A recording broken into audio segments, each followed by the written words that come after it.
Oh, I feel especially slow about that. Hey, welcome back everyone to the Black Brain Trust. This is a special event with Rain and Woman. Rain and Woman, how are you? I am blessed and I'm grateful. How are you, Mike, in the Black Brain Trust? I am good. Awesome. Thank you very much for allowing me to share your platform for this event. And I want to thank everyone that will be listening and tuning in and showing up later. I also sent out some information on my channel for people to come. I did an upload to see. And let's see here. So I wanted to do this because whether people celebrate Mother's Day or not, this can be it could be an emotional day for some people. And for those who have lost their mothers, or for those who have never known their mothers, and for those who have lost the mother of their children. And so I wanted to give a voice and a moment to acknowledge our feelings and just share moments, memories, thoughts, um, how we're dealing with the day, if the day means anything to us or not, or change, and even maybe some information or some tips to help someone else in the future who may go through loss, experience the loss of a parent. So, a little backdrop from my loss. My mother transitioned in 2017, February of 2018. So I experienced my first Mother's Day without her last year, just a few months after her transition. And so this is my second Mother's Day. I'm not really big on holidays. I don't really celebrate holidays, but I always did acknowledge Mother's Day because for one, my mother was big on Mother's Day, and I definitely felt like my mother deserved the honor. So I would do things like get her flowers or jewelry or something like that, or dinner. After a while, though, it got kind of hard to get things to buy gifts because besides flowers and candles or things like that, because my mother had everything. She didn't need anything, and she wasn't a material person. So didn't need anything and she had everything. And it gets kind of hard. You have to be creative every year. But flowers always work. And she and I both love flowers. Love, love, love flowers. So I keep flowers in the house anyway. And the first Mother's Day for me, without oh my, it was hard. I spent time with my family, some of my other elders, and other family members and cousins and stuff that I could go around. Didn't want to be around too many people, but there. Um, and actually, my childhood best friend invited me over to her place. And so I spent some time with her. And she went to the site with me, my mother's site with me, and to put a rose down. But it was hard the first year. And I hear people saying that it won't easy. I don't know. First of all, Mike, did you enjoy your day? Is your mother in the Black Brain Trust or your parents still here? My mother is still here. I did spend a few hours with her and had some dinner Yeah, and got her a gift. So you did. Do share if you don't mind. What did you get your mother? If you don't mind me asking. um, the Google I'm sorry. Home. A Google Home? hmm What is that? So basically, a Google Home is the personal assistant, kind of like Alexa. Uh-huh. Let me Oh, share. okay. I knew it had to be something technical, something of technology. I just didn't see how much I am have not really been into like the latest technology and stuff. So you guys are gonna like really help me a lot. I'm Right. so simple. But and did you enjoy your time with her, Mike? I did. I did. I see her quite a bit, so it's not that much of a difference, but it's definitely appreciative. So Yeah, yeah, that's cool. Yeah, when you have that opportunity to spend as much time with you as you to see them regularly when we're older, that does help. And I believe that they appreciate it, because oftentimes people move away from family and parents don't get a chance to see us as much and whatnot. So I'm sure she appreciated you even the more so for the acknowledgement. Thank you I for just sharing.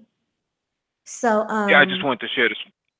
I just want to share the screen real quick because in case people don't understand what I was talking about. So I bought her one of these. okay, okay, show me. Hold on a second. Let me get back on that screen. Mhm. Oh, okay. And which color did you get her? Just a white one. The white one? The chalk? Yeah. Yeah, Okay. chalk. And did you have to show her how to use it?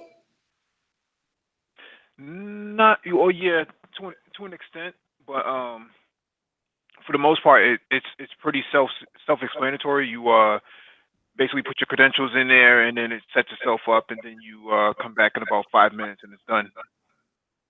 So she listens to the Bible off it, so that's what she uses it for.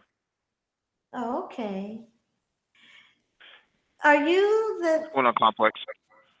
Hi Complex? Hi Ulysses. So let me Hey, ask you, happy Sunday to you guys. Happy Mother's Day to everyone out there listening. happy How's it going? Sunday, Yes, happy Mother's Day. Yes. Do you all give gifts of technology to your parents and your family a lot? Is that one of the biggest things like you like to give? Just out of curiosity. I do.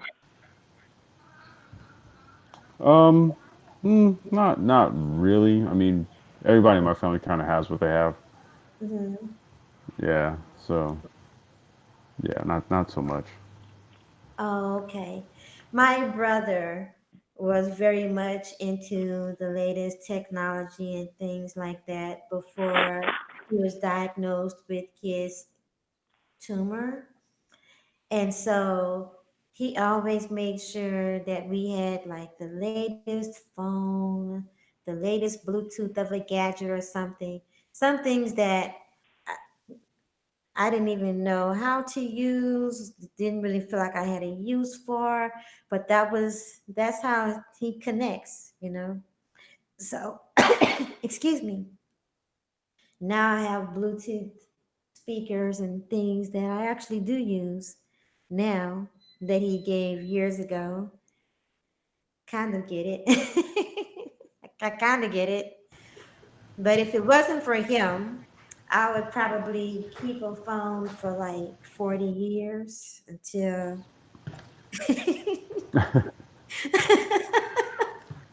Still be using a rotary phone. pretty much. I probably would. I probably would. I'm like, no, it still works. I'm like, the screen, it still has buttons. And he would always be like, no. So putting us on his plan and all that kind of stuff. He's special like that. So yeah, so today, ironically, for me was a little lighter, a little easier than kind of what I anticipated. And and I took a nap earlier before the stream. I took a nap, and as I was laying down, I was like, I've cried several times this month, last month, like bawled. And then today, and I was actually kind of dreading today. And then today, I'm actually like skipping and singing. Mhm. um, my eyes were actually very dry. I'm like, but then like I said before, every day for me, every day is parents. It's your day for parents. Every day is a day for love. Every day is a day for Thanksgiving. So there really doesn't have to be a special day to show acknowledgement of those that you love or gratitude. It really doesn't have to be a special day to even give gifts, right? It's just because you can, and just because you do appreciate people, and just because you love, right? It's just that some of these things do make us a little more sentimental. And so for the sentiment, I wanted to do the streaming, give people an opportunity to share and just express anything. So one thing that has helped me um, throughout this new discovery of life and this part of my journey has been a little bit of journaling. I have what I call a mom box, and so I would write notes and I'll put notes in my mom box. The flowers, when I buy the flowers, when the flowers are no longer good, I always save some of the petals of the flowers, and I put the flower petals in my mom box. Um, I go by her site at least once a month, and but I always feel close to her, anyway. Like, but that just helps me to deal with the absence. You know what I mean? The physical absence.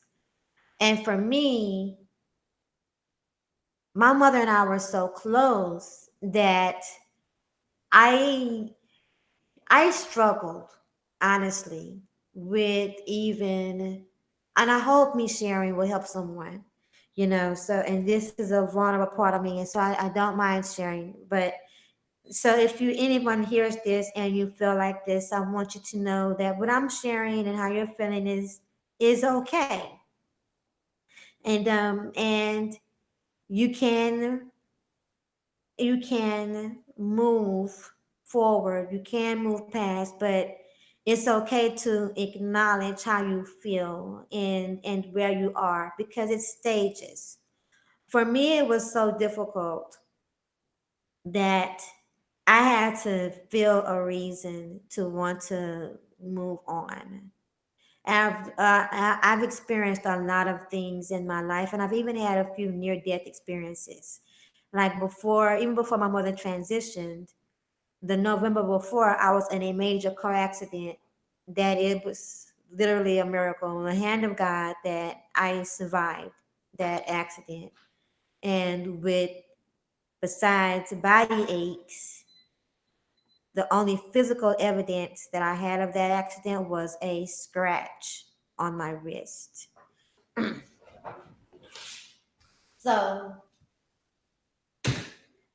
having experienced so much in life and even having near death experiences, that was the thing. My mother's transition was the thing that actually made me feel like I'm not so sure I really want to do this. Okay, actually, no, I don't want to do this. I don't.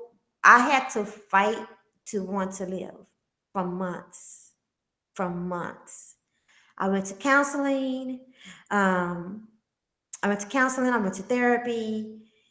I took pills to help, and because I was thinking, and at the same time, my brother health was, was declining, and it was just like, y'all, it was just like an absolute lot.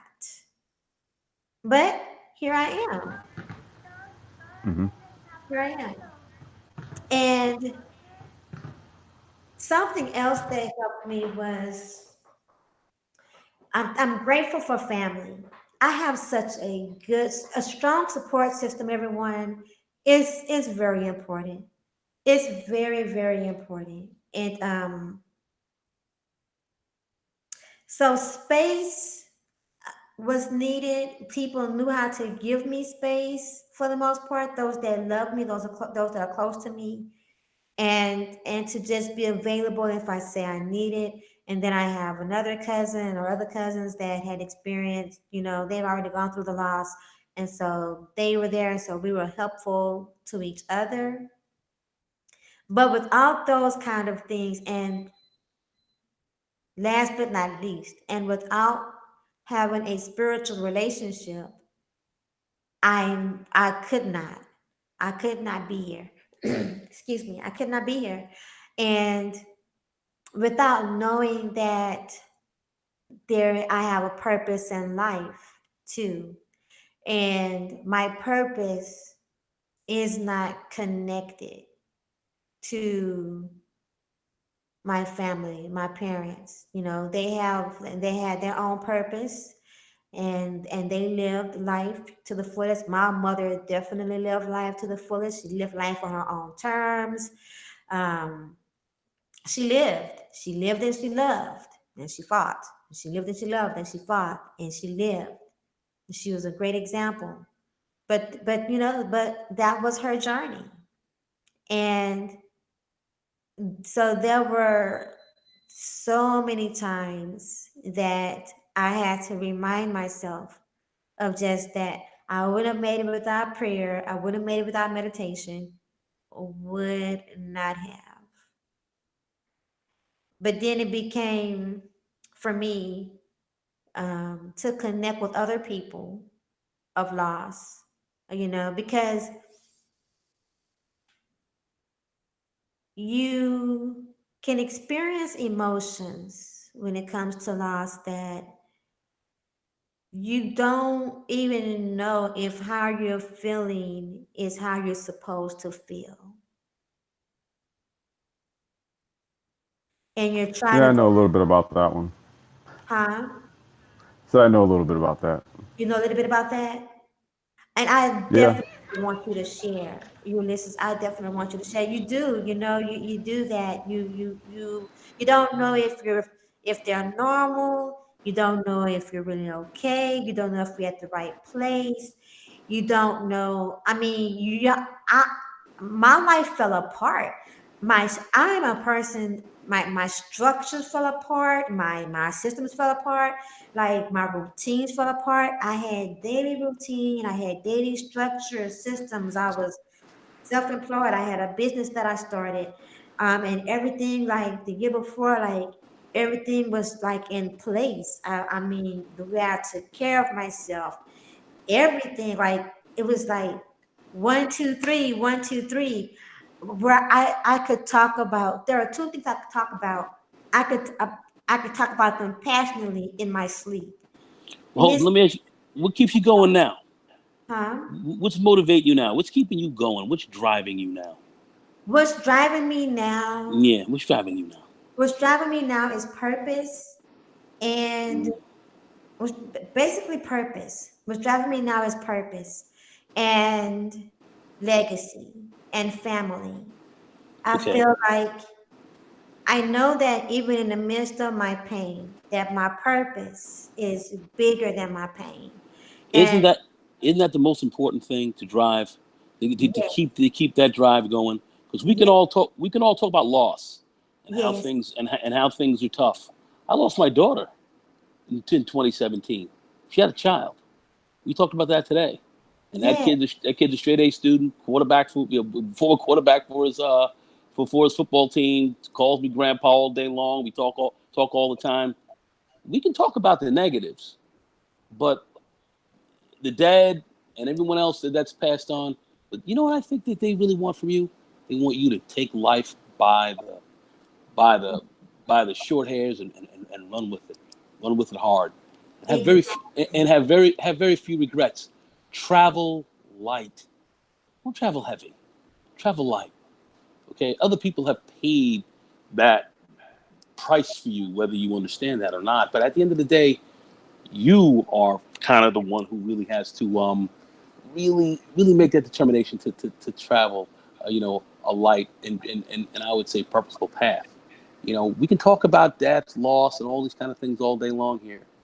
Right. Um, but Mother's Day really is not about the dead. It's about the living. Right. It's about those that have brought forth. Celebrate that, and the dead that have passed on and are seeing you from the other side. They're taking joy in you living your life and being happy. And when you come to see them that day, whatever day that is, you travel with a light heart. They will meet you with love and gladness, and Yeah. and you'll be home. So I want us to kind of think about that to a large extent. I understand where you're coming from. We can all talk about pain. We have a lot of that, but I can just say I think to a large extent it's really about our purpose here, driving here, and Right. motivating others, and passing on a lot of good stuff, good love, Right. good Exactly. feelings. Um, I think that's what this is about. Yes. You know. Wouldn't you agree? Absolutely. I just want people to Mm, understand that the journey, it's okay on the journey, that you can experience different things on the journey and that it's okay. Because some sure. people will just kind of try to push you past that and not acknowledge the feeling, which is reality. And that Well, and how you do get past that, definitely for me was purpose, was acknowledging that my purpose was bigger than my pain and God would see me through it to get to it. yeah, yeah. And I think to do that, we got to live. We have to live our life. What I think the biggest thing that I see a lot of people do is they get hit with difficulties and they sit back and they wallow in their pain. They don't move forward, and they bring a lot of negative energy on, Right. and they have a lot of negative energy about themselves, and they pass it on to other people, and that's what holds a lot of us back. So I don't want to waste time with those folks. No, Yeah. I don't waste we're time with not that. we're definitely not going to weigh and lay heavy and leave. We're not gonna open up deep wounds and leave open. We're not and leave heavy. No, we're definitely not going to do that. And that's why Travel light, I share memories, share positive thoughts and travel positive, light, huh? travel light, Yes. travel light. That's what I think we all should. That's why I sit back, laugh, goof, have a good time. Should travel light. So my girl today, we hung out. She wanted to travel a little bit heavy, but we hung out for Uh-huh. most of the day. They brought her over here, hung out with my mom. My mom came through. We hung out with everyone. We just kind of had a good time. At the end of the day, it was light. It's light. Anyway, you guys go ahead. Yeah. No, I was gonna say, usually these types of days, I try to just, my daughter and I, we just try to, acknowledge mom, Yes. on Mother's Day. For her, she does. She's getting to the point where she remembers things about her mom, but not Uh-huh. a lot, Really? right? So you have to Yeah, show yeah. pictures, or how do you do that? Um, I mean, she got pictures and stuff, but she's lived more of her life without her mom than she has with her. Right. Right. Right. So, and yeah, and it's just she's had a lot of things go on in her life where they've kind of been like milestones for her, and mom wasn't there, and she kind of just processes it all as like, okay, well, mom is gone, And even when she was a baby and she was, growing into toddler age and stuff like that, mom wasn't in the best of health. So it was always dad that was giving her attention. Always, it was always dad that was doing things with her. So, on these days, we try to, I try to do things to acknowledge, you know, the woman that birthed her, right? I can't really, I can say a lot of things about her, she'll go, "Oh, okay, and listen. And, I've always kind of wondered how this is going to maybe play out when she gets older, like when she starts getting into adolescent age, starts creeping on the puberty ages and, what's going to happen at that point in time. Because I think then that's where she's going to have more of like, that maternal need, Right. where she's going to need that.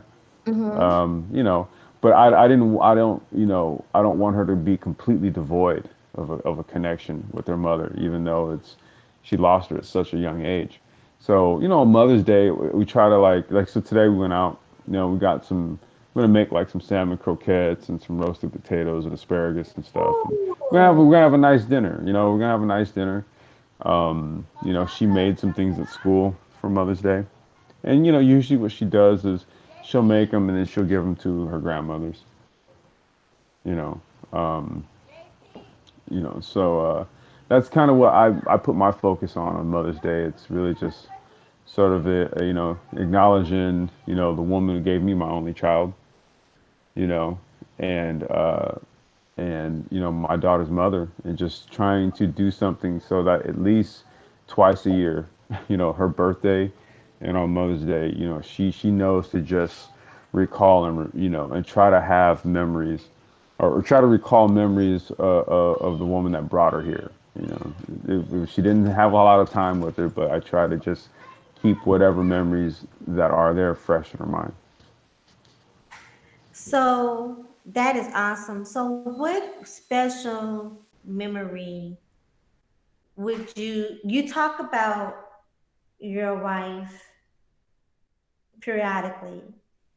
You mentioned it periodically. What special memory would you like to share, or special trait would you like people to know about her? Oh, my goodness. Um, she was just full of grace and full of class. You know, that I guess that unicorn woman. A lot of guys say don't they say it don't exist. Uh-huh. It wasn't that. It was just that she was a couple years older than I was. Right? She was like 5 years older than I was, so she was kind of like that early '90s Gen X chick. You know, South Side Chicago. She had more mature sensibilities. Grew up largely under her grandmother, who came from the South and relocated to Chicago back in the late 30s, early 40s. So she was up under she was up under like maternal instruction, where her grandmother like kept the home and her grandfather went out and worked, and her grandmother kept an immaculate home. And so those were the things that she took from her grandmother, like being like my wife would always be she would always say, look, I'm the most domestic person. I'd rather be in the home coming up with recipes and doing all, and that was her thing. And that was like that was what drew me to her the most. Was that was all that really was her. That wasn't her trying to be something. That was her. Mm-hmm. So it was just the way she was. She wasn't afraid of, like, I don't know, I think a lot of women are afraid of their feminine sides nowadays. I'm not sure what that is, or if it's just some sort of psychological conflict, right, as far as what women are told that they should be today versus their natural disposition, right? There's a bit of a schism between the two. you Yes. know and I think that, like, the more you get into this modern age and time, women on average are more separated from that natural femininity versus modern femininity, if you will. And Yes. so she was in her natural feminine state, you know, and that's the thing that I mean, it's a gift and a curse, I would say, because I know going forward, for me anyway, I'll instantly be able to recognize whether I'm compatible with a woman or not, just based on whether she's just able to be feminine or not, you Hmm. know. And I would say that my wife kind of ruined me, but she didn't. She really didn't. She just, it's just what it is, right? She was an example, Right. and when especially at this stage of my life where I kind of, because I'm only 41, so it's not as if I'm just, I lost my wife at like 65 or 70, and it's just like, oh, I Right. don't know what to do with the rest of my life, right? So at this stage, it's kind of like, all right, well, it's that or nothing. You know what I mean? So I will say that's the one thing I took away, from the union that I had with her, was that she left me a better man, and showed Okay. me, yeah, yeah. Well, she gave me my only child. She was that special. Hey, She was that complex, special. Yo, complex. yeah. Well, your wife, was she? Because I listen to a lot. I know women pretty well, especially Hmm. American women. I know American women, in Yeah. particular. Was your wife miserable? Did she have a miserable kind of way about her, or was she a very kind of happy, upbeat, kind of always looking forward towards the good side of things, even if things had gotten tough? How was she as far as how you could see things? Man, she was pleasant. She was Mm-hmm. pleasant. That's what I mean. She was pleasant, man. Like, Mm-hmm. she had she's one of them women where, like, she would openly have dudes tell her that, like, they weren't good enough for her. Like, they wanted to approach her, they wanted to step to her, but they Hmm. just knew they wouldn't be able to measure up. Right? Yeah. They knew that they would fall short. Like, they knew that. But see, they would just ignore. She had a radiance, man. I don't know how to really describe it. You're doing a fine job, Complex. Yeah. Like, I got remember one time, I was in California, she's in Chicago. We're on the phone, right? And she was leaving her job. She's getting on the L train. And she's on the phone with me. And I just hear these dudes in the background like, man, that's a grown woman right there, man. That's a grown woman, man. You don't know what to do with that. And what it was one dude telling the other dude, like, don't even bother trying to step to her. And so she was like, "You hear that? Do you hear that?" And I was like, "Are they talking about you?" And she's just like, "Yeah." you know. And I mean, I kind of witnessed that a few times with her. Even when she announced, like, okay, we were expecting, and she went on her Facebook page and put it out there. Man, she had dudes from her high school tell her that they weren't happy with that. Like, they were legit not happy. Whoa. Really? Yeah, yeah, like, yeah, no, they legit. Like, I'm reading it, I'm like, wow, dude, really? Because they were like, look, I'm gonna shoot my shot at some point. And she was like, I ain't waiting around for you Negroes. Like, I went to high school with y'all. Y'all have been had y'all chance. It's but no, I mean, that was really what it was, Nagone.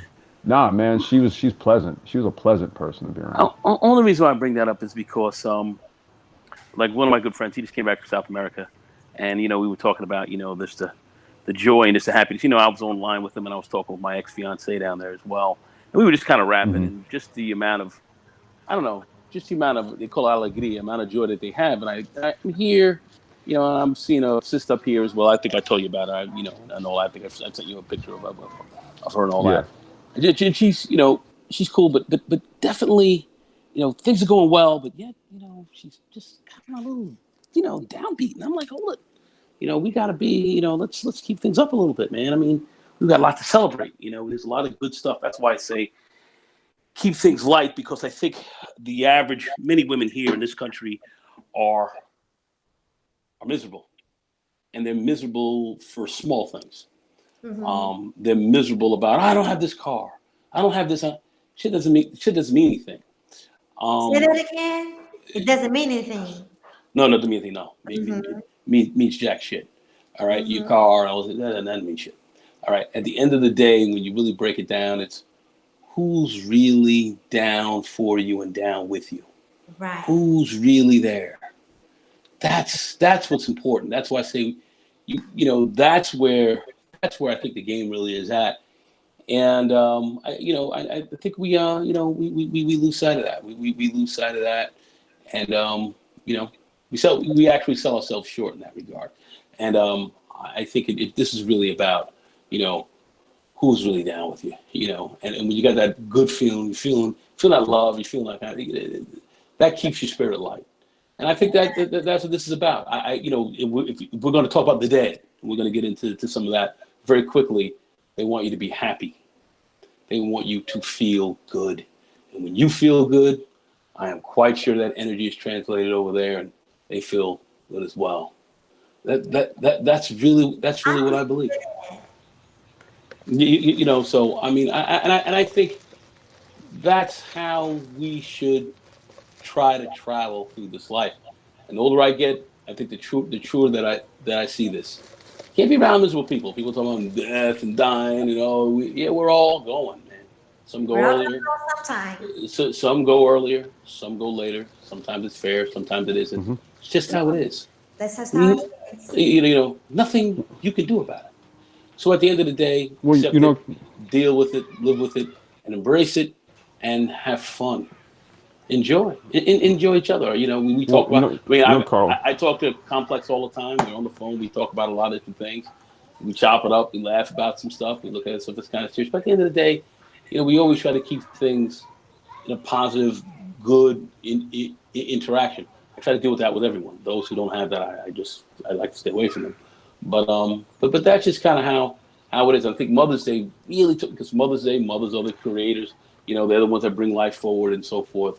We want to celebrate that, man. Carl, that's a big part of that. Go ahead, Sam. Oh no, I was gonna say, Carl, it's interesting, bro, because you hear so much, like a lot of so much of the stuff, and you and I, we talk on the phone all the time, man. Yeah. And we have our opinions and critiques about what the manosphere entails oftentimes, right? Absolutely. And so it's like, okay, you hear a lot of the discussion that's had, and then you have days like this, and then what? Do we stop all of the all of the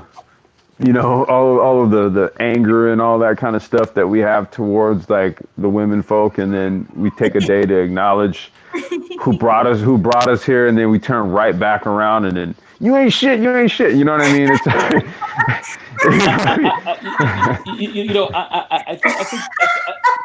I think the manosphere, what it came up with was to bring some of the critique or bring some balance to what was going on in our community with respect to the male and female relationship type of game. Bring some truth to it instead of saying, well, it's only one side, the man is creating all these issues. And we got to sit down and have some balance, because if you really want to talk about an issue and you want to deal with a problem, you have to come at it from a standpoint of a balance. And I think the manosphere has done that. But what now that we've done it, and we've moved into a direction now where we now are starting to critique black men on the standpoint of, okay, we can't be hypocritical either. Let's bring that balance back in. That's where we're running into a lot of the issues as well. Because I think some people are mad at black women because of their experiences, and that's where a lot of we run into some of the things that we do see. And there are other issues that we've talked about. I don't want to get deeply into that, but I think there's always should be a factor of balance. And with respect to Manosphere 3.0 and us talking about moving forward here, we want to keep certain things in balance. I don't believe any black man who really is a true black man here hates black women. None of us do. I don't hate black women. Am I critical of them? Yes. But do I hate them? No. Do I think many black women running around here miserable? Yes. Do I, should they be as miserable as they should? Some should, but many shouldn't. Many of us black men, many of us miserable and depressed? Sure are. We sure are. Yeah. And we've got a lot of issues. So we both share that. So trying to put some balance to this, it's difficult. It's a difficult game. There are those who Well, want that's to the blame. reason why. That's the reason why I said what I said, man. Yeah. Because you do because like days. Okay, Mother's Day is a day, right? Where, regardless of how you feel, right? And this is what I mean. Like maybe so. Maybe I'm putting this kind of out there to really sort of think about a lot of the discussions that are had because you go all year, right? There's probably 2 days, like 2 days, and I mentioned it. The 2 days that I take time out to make sure that I acknowledge what my daughter so she never forgets the woman that brought her here. Okay, her birthday and Mother's Day. Okay, so I'm saying on these 2 days where one we acknowledge the birth of the person that brought us here. Okay, and then the other is just a general acknowledgement of like a day of general acknowledgement for women who basically give birth, man. Like they bring people, they bring them, particularly what I'm speaking to, the men who basically come into existence on this planet to do great things. They were birthed through a woman. Okay, like love it or hate it, that's how it happened because that's nature, right? You know what I mean? So it's kind of like, all right, well, how far, and then and maybe we'll even have this discussion on Father's Day, because right, we hold the mirror up now, we look at the other side of the coin, right? Like, how far does our, and some I would even posit to say largely artificial disdain, right? How far does our artificial disdain for each other? How far does it actually reach when we'll take a day out, right, of talking shit about each other to talk about how important that other person is? You know what I mean? But when you, Well, Well, y- I think it's you're I think seeing it's Go this ahead, Mike. I'm disdain, sorry. right? Hey, Mike, what's up, baby? What's going on, bro? What's going on? You're seeing the disdain now with the thumbs down. You got three thumbs down in the last Are you 90 seconds. serious? So Really? you imagine that, right? That's the Out most of we've all ever live had on a streams, you're video. seeing And think about it. We're acknowledging Mother's Day, man. right. So it shows you that there is a demographic in the manosphere that is involuntarily celibate and does not have any regards for the opposite gender. So Well, a lot of people just want to, they want to go in on women, but there's a critique. I don't have any problem with us with the manosphere critiquing some of the issues that we've seen with black women. I have no issue with that. Black women have critiqued black men for a very long time, and we've had a chance to tell our side of the story, which needed to be told, which needed to certainly to be mentioned. Um, the new development here is about more self improvement. That we as black men we have to continue to improve ourselves. I was supposed to do a hangout actually with O'Shea. We were going to talk about just today. Just I had so much going on today, I didn't have a chance to really get around to it. But we wanted to talk about the state of black. We talk about the black manosphere, but yeah, we don't talk about black men's health. We don't talk about black men's health is a big part of you being successful. You have to have good health, good mental health, good physical health. We have to talk about that. We don't talk about that. We talk about the Pookie and the Ray Rays and all this other stuff, and we talk about this, that, and the third, and black women this, and black men this. But we don't talk. But if we want to talk about black men and you're in the manosphere, let's talk about the state of our health, the state of where we are as men. We don't talk about that at all. We talk about that very little, and yet we have male suicide rising at very alarming rates. male suicide, M- Young male yes, suicide. Yes, young black male suicide. We're not talking about black male depression that leads to a lot of this. That leads to not only unemployment and sickness and other things. We're not talking about some of the diseases that we have. Heart disease and hypertension and a lot of these other things that vastly, greatly affect us at higher levels than other groups. Just because we're here in America. My own doctor, Jewish man. Yeah, yeah, really? yeah. Yeah, well, black men are gonna suffer hypertension, suffer a little bit higher because the stresses that you have. These white people, they know it, and they'll tell you. So they know your ass is under stress even more, even though many other black people and some of these shines out here won't even admit that. But yes, this is where we are. This is where we're at, and it does have an effect on you from a health perspective. We don't talk about any of this stuff, but we're talking about with the manosphere, but yet we're not addressing some of these very key issues, and men that are in the chat and other areas are looking at this. We're suffering from this stuff right now, and none of us even speak about it. This is a problem. So I think we need to get into that as well. We've talked about the black female game. We've talked about the Pookie and the Ray Ray game. We talked about all this other stuff that gets you the super chats and the dollars and the money and everything else like that. But what about our health? Where are we in our state of health? Where is the state of health of the black man in the manosphere? Let me ask you this, Nagone. Where are we there? Anyway, go ahead. Mm-hmm. Go ahead. I recently heard what I would consider a very tragic story with a man's relationship to his mother, to the degree of there is nothing that he would do to ever help his mother. Mm-hmm. And there's, I mean, an utter disgust. Mm-hmm. And when he shared the reason that he felt what he felt, I could empathize with that. But the thing is, right, when you talk about overall health, Mm-hmm. then and said, would this be a Mother's Day, right?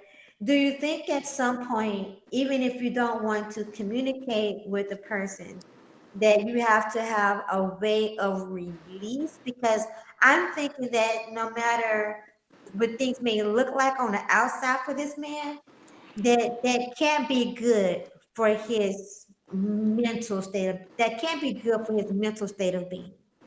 If he doesn't come to grips with with the true aspects and feelings of this problem, he's never going to be healthy. Never. I say it one more again. Never. You have to deal with these issues or they fester. That's a big part of the problem that we see. Why you have these incels and some of the other stuff that goes on here in the manosphere. We have to deal with some of these issues, but we haven't really dealt with them. A lot of these men are very angry. We have a lot of anger. There's been a lot of abuse. When I talk about mental health of black males in this community, that's a big part of the health issue. Mental health is a big problem. You're talking about things that the onset may have been like, shoot, man, when they started, they were like toddlers, man, young babies. Many of these, it's their whole life. Many of these men have been abused, even abused by their own mothers, abused, and they're walking around abused. That's never been treated, never been dealt with. They've never had the slightest degree of any real therapy behind it. And people say, man up and just keep dealing with it. It's not that easy. It doesn't work that way a lot of times. This is what I'm talking about, the health issues of what we have. There's a big health issue in our community. A lot of it is physical health with respect to your physical body. Mm-hmm. And there is a mental health issue that is severely undertreated in our community. Severely. And we have a lot of that. And that deals with your jail systems and these other situations that we're dealing with that have somewhat of a more deleterious effect on us. And men, we have to come to grips with that. I don't see any problem with getting therapy and some of this. I don't see any issue with it. But healthcare and all this is fall into that. We have to raise our, some of this up in the manosphere. We have to talk about it. If we're going to call this a manosphere and really speak about men, you got to talk about men's health issues. Men's health. There are magazines that are out here. You see white guys on the cover of Men's Health magazine, and they talk about men's health, and they talk about mental issues and physical issues and all that in there. They got magazines out here for the white guys, and they're catching hell too. But we're not going to talk about them. We're going to talk about us, black men, and we are severely underserved in the healthcare community. We're severely underserved, and black male health underdiagnosed and underserved. And that is a big problem that we have. We don't speak about that. The manosphere has been derelict in this. And we have to speak out more about this. Physical health, mental health, all of this goes together. Yes. It goes together with your spirit. This is not to X out the women, because we can blame all the problems on the women if you want. We can blame the women on that. All right, okay. Women are the problem. We're gonna do. We're gonna do fellas. All right, you got to sit down and deal with that, and that's a big part of what you see in some of this pushback. Excuse me, some of this pushback and some of this craziness that you do see is endemic. It's endemic in some of these issues that we're dealing with. This is part of it. This is part of that disease. It's just part of it. We see it in the manosphere. We see it. We see it manifest itself with people coming on and doing all kind of things and acting certain kind of ways. We see it. And I believe that we need to start to address this and hit it head on. And it will not be easy. But this is something that we should be talking about. If we're going to serve the best issues of Black men, we have to deal with this. I don't We think have to deal with it. it's too late. Do you think it's? I don't think it's ever too late. Like if a person is, like, I think this guy may be in his 50s, right? And so, and I'm sure he's not alone. But if someone is in their 50s or 60s and they have these kinds of issues that they haven't dealt with, I don't think it's ever too late. Do you? I don't. If you, I, No, you know, no, it's not. It's not. I don't think there's anything that's ever too late. I certainly think it's late in the game because half your life is over, but you can still deal with it.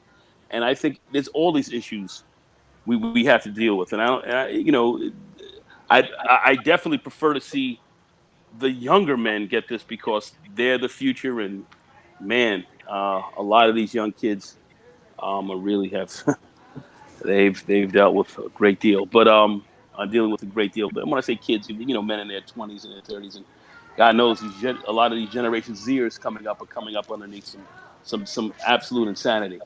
So we have some real issues. We have to address these issues. And for the Black male, we're the ones who are looked upon as you could take a lot more pain. You're not really human. You don't feel things the way everybody else does. And you can just deal with things just because you are a Black man and XYZ and all this, they apply, the Superman kind of stuff. Not the Superman in a good way, but you can take a lot of pain. You can take a beat and you have to deal with it. And we can catch you to the side. You can come out and be, many men will become homeless. Many men will be jobless. Many men will die long before their time. This is what we're dealing with. We're not talking about it because the super chats, the Patreons, the views, and all that do not go up heavily behind this. It's too real. It's not provocative enough. We're not talking about Sinji and Robert Perkins and her flying across the country, to get banged out or some other woman. You know what I'm saying? This is not, this is, that shit's great, man. We can talk about that for a month, but we can't speak about some of the most critical issues that are affecting almost all of us. Yeah. And Mike, did you? And we're not dealing with it. Anyway, go ahead. No, I thought Mike wanted to say something. Oh, okay. Go ahead, Mike. No, I was. Oh, no. Go ahead, Mike.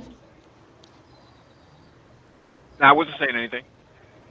Oh, okay. I thought you were trying to chime in there. Paul Bryant said something in the chat. He said that he agrees with Dollar Bill that stress kills. We're taught that mental health is weakness, not true. And I definitely, of course, I agree with that. But the thing is that how do we address that? Well, of course, I can't really address that in the manosphere, but how can that? How do we address that? We got to first start getting the conversations going. We got to first start talking about it. We first got to start talking about Black male mental health. Start breaking out some of the facts and some of the issues as to where we are and how underserved we are. Let's take a look at Black male suicide. Let's start to take a look at that and its growing rates. Let's talk about even though we have a supposedly higher growth rate, we still have a very high murder and killing rate amongst men between the ages of 20 and 34 years of age, still very high. At the most productive times in your life, we are killing each other. We are a society and culture that deals very heavily with each other, and we eat, literally eat, and kill our young. Yep. That is inherently sick. There's something wrong. We know, and we have to start to deal with this. We get Pookie Ray Ray. No, it's not Pookie. It's not Pookie Ray Ray. We can call Pookie Ray. They catch all for all that, but it's bigger than that. Well, they have And this. these are They some have of the the things same. that we They have to have. deal with. They have the same issues, right? That's the thing, right? They have the same. They have the Well, same issues. because they're black men, just like you. Well, I was going to And say, yeah, they have the same issues. The thing is, we're talking about strata of class, right? This is well, why I don't really get into those discussions because it's largely really underlying it all. It's a discussion of classism. That's well, really well, what well, you're well, well what you're. this is the key issue. When we talk about a matter of class, when we see male depression and we start to see suicide in these kind of rates, Mhm. wow, we're seeing it almost across the board. Why is that? Well, So now all of a sudden we're seeing issues now that are crossing across, in many respects, class lines. One of my very good friends, a fraternity brother, his nephew died just recently and committed suicide. We didn't tell him, but that's what he told me. We ended up talking. It was a suicide. yeah. Walked around, acted like everything was beautiful, didn't do well in school, everything else like that. Nobody else knew, and bang, zoom, gone. Snatched up out of here, less than 20 years of age, snatched up out of here. Why is that? Why? How did that get missed? But here it is, going to the funeral. Well, So, we have to deal with that. So it's not a Pookie Mary issue. It's coming across socioeconomic lines, and this is problematic. What is going on? So we have to look. We have to begin to talk about some of this. Look at it and talk about it. And is it a well, money problem? I think it's a healthcare issue. It's a health issue. It's a cultural issue because we don't deal with our medical and mental health issues, especially because of the stigma behind it. We got to get past some of that ignorance, and we're in a society and culture that is hard on us. It's hard on most Americans, but it's definitely going to be hard on us. well. Let But me. but at the same time, how do we turn the corner on that? These are the things that we need to be speaking about. Well, Well, I'm not here to answer all those questions right now. We don't have all the answers here, but we have to begin to start talking about this. Go ahead. I was just gonna say, there's see, and it's always, and if anyone is listening, if okay, so there's like the black manosphere, and then there's like sort of like the manosphere at large, right? And the black manosphere is familiar with someone like, say, like the larger manosphere names, maybe people like Rollo Tomasi, and guys like them, for example, right? So one gentleman that I do listen to every morning, his name's George Bruno. Okay, and he's an older gentleman, so I like to listen to him because he's seen more. Carl, you and I have talked about this, right? The value, and even Mike and I discussed this on our Black Cultural Intelligence Hangout, right? The value that elder men who have a wide collection of experiences, what it is that they're able to impart. Uh, okay, that's good, babe. Hold on. Sorry, that's my little one there. What they're able to impart on men who seek some form of guidance, right? Because oftentimes what happens is that they're in a situation, or they find themselves at a crossroads, and they don't know the makeup of what's put them there. Like I said, there's guys that might be carrying things from the time that they were a baby, right, all the way. And what they did was they compartmentalized these traumas and put it in the back of their mind in order to better deal with it as they grew older. And then when they became men, there was this whole compartment, this box in the back of their mind of things that they put back there and never chose to deal with. And so the guy I'm referencing, his name is George Bruno, right? He has this term he says unstuck, get unstuck, right? He says work to get unstuck. So whatever has got you stuck, you got to work to like get unstuck. deal with what you, and you know what it is. Okay, that's the one thing that we do know, right? So if you don't have any complaints about life, for example, right? You Hold on a don't. second. You're saying that these people know what's got them stuck? No, well, what I'm saying is that if so, for example, if if you if Because a you lot of people do not know what's got them stuck. well, no, what I'm They don't saying have a is clue. that well, what I'm saying is this. So like if you're a person who basically frames reality in the context of like, say, for example, like a large part of what's going on in the black community or whatever, right, is based on black women's mating decisions. Okay, if you think that it's that specific reason, okay, that's an indicator. That right there is an indicator. If you also have complaints about, you know, like women in like not in general, but as it relates to all these things, these are all indicators. These are all indicators because if you're saying that these things prevent you from being productive, if these things prevent you from being your best, if these things prevent you from pursuing life with vigor, right? With a healthy aggression, then those are areas where you need to become unstuck. Because in order for you to be able to be productive, right, to pursue life, to pursue your interests, pursue your passions, if these things inhibit you from doing that, then those are the things you need to deal with. And Well, that's the point.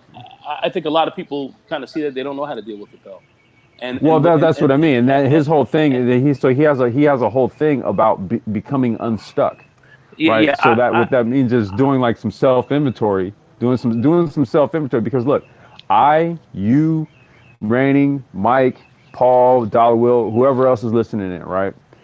We don't know what any given individual person, right, has in front of them that's keeping them stuck. We don't know. all right. That Well, person knows. I would say this with a lot of people. That's all it's easy to say. That's nice.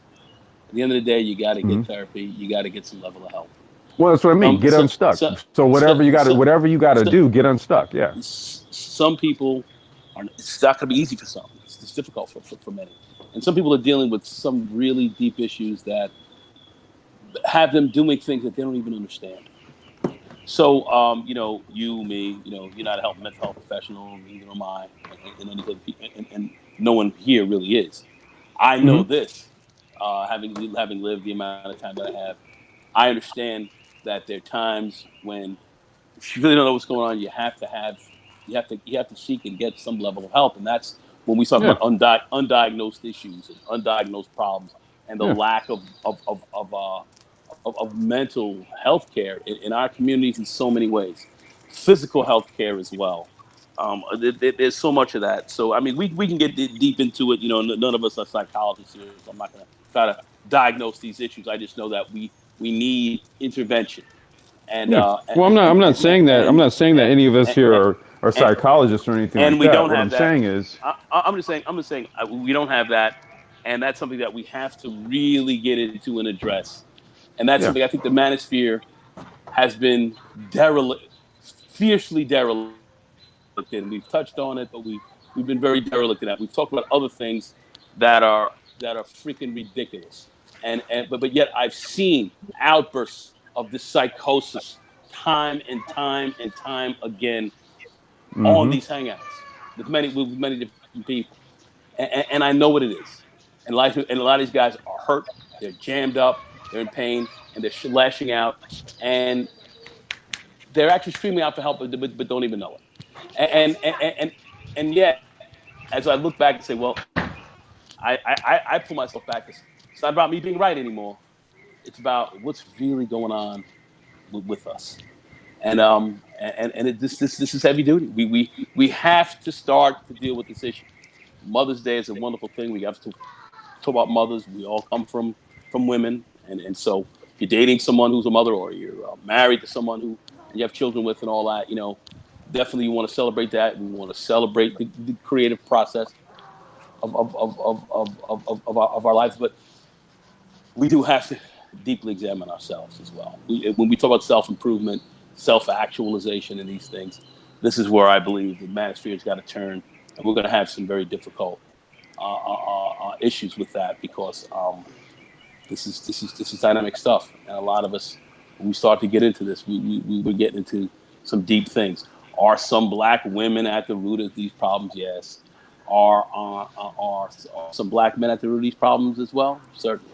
Yeah, but We're gonna have to get real. We're gonna have to really look at this, and this is where I think the black manosphere has been extraordinarily dealt with. Now, And don't get kicked all the way out the manosphere by no, saying that listen, some of the men are responsible. Now, don't get, I just want to put in a sidebar here, insert sidebar. Rainin Woman is not trying to drag the men out of the manosphere. Okay, we're not dragging. no. We're certainly not.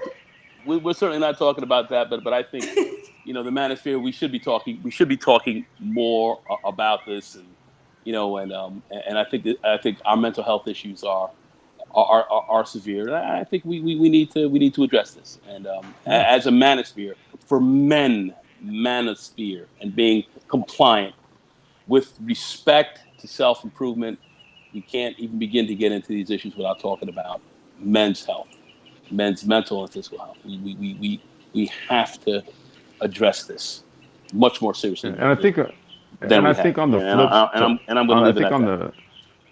the okay. Well, and I was just say, and I think on the flip side, because this is Mother's Day, right?